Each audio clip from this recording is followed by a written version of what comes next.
Hello বন্ধুরা, আমরা সপরিবারে চলে গেলাম দীঘার উদ্দেশ্যে গরমের ছুটি কাটাতে। আর দেখতে পাচ্ছ সমুদ্রের কাছে মানুষজন কি মানে কিলবিল করছে, সবাই চলে গেছে দীঘাতে। গিয়ে এত ভিড় দেখে আমরা তো অবাক হয়ে গেছি যে কীভাবে এখানে নামবো। তারপরেও একটু পরে যখন ভিড়টা কমলো আমরা আস্তে আস্তে নেমেছিলাম, কিন্তু প্রচণ্ড রোদ ছিল, বেশিক্ষণ সমুদ্রে ছিলাম না। আর এটা বিকেলের ভেবে, বিকেলে তো সমুদ্র তার নিজের খেয়ালে মাতোয়ারাই থাকে।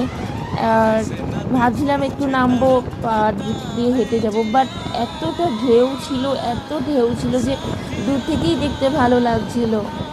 তারপর দিন চলে গেলাম আমরা তাজপুরের উদ্দেশ্যে। তো এটা দেখছো, আমি এখানে একদম সি বিচের ওপর থেকে হেঁটে যাচ্ছি, বেশ ভালো লাগছিল, পায়ে সমুদ্রের ঢেউটা আসছে যাচ্ছে, যেন আলাদা একটা অনুভূতি।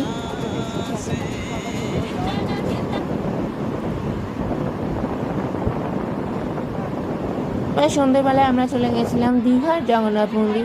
মন্দির হিসেবে যদি বলো, হ্যাঁ মন্দিরটা আমার খুব ভালো লেগেছে, বাট কিন্তু পুরীর যে জগন্নাথ মন্দিরের যে ফিলিংস, হ্যাঁ জগন্নাথ জগন্নাথ ধাম মানে সেটা পাইনি। এমনি জাস্ট ভালো লেগেছে ঘোরার জন্য, এটাই। টাটা।